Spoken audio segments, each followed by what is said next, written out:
Hello everyone, আসসালামু আলাইকুম। নতুন আরেকটি ভিডিও নিয়ে হাজির হয়ে গেছি fusion food blog by Tami.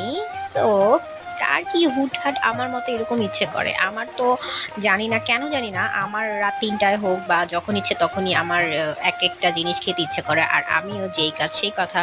So আমার যখন যেটা ইচ্ছা করে আমি ঝটপট তৈরি করে ফেলি। তো আমার কেন জানি না শীতের মৌসুমের পিঠা আমার গরমে খেতে ইচ্ছে করতেছে।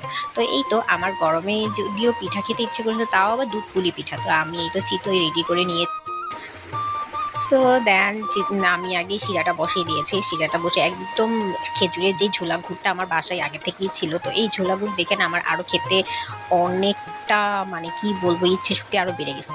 সো এই তো আমি শিরাটা তৈরি করে ফেলছি, পিঠাটা আগে করে ফেলছি। দেন আমি এই তো পিঠাটা ভিজিয়ে ফেলতেছি। পিঠাটা ভিজানোর পর না যেই সুন্দর দেখাইছে, তার মধ্যে আমি একদম ঘন গরুর দুধ দিয়ে দিছি।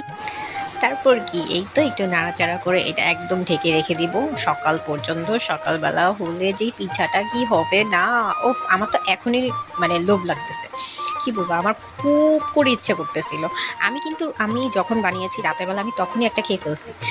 আমিও সকাল অবধি ওয়েট করিনি। তারপরও সকালবেলা হইছে, পরে সবার জন্য আ এই তো সবার জন্য প্লেটে, প্লেটে করতেছি। আর আমিও একটা প্লেটে নিয়ে নিলাম। এত সফট, এত মজার, কি বলবো! উফ! রসে টইটুম্বর। আর পিঠাটা একদম বেশি মিষ্টিও হয়নি, বেশি মানে একদম থাকে না, অনেকে তো খুব বেশি মিষ্টি পছন্দ করে না, আমিও করি না। সো আমি একদম মিডিয়াম মিষ্টিটাই রেখেছি। আর অনেক মজা হয়েছে, দেখেই বুঝতে পারতেছো কতটা সফট হয়েছে। So thank you so much for watching. আল্লাহ হাফেজ। সবাই পাশে থাকবে, লাইক, কমেন্ট, শেয়ার দিবে। টাটা!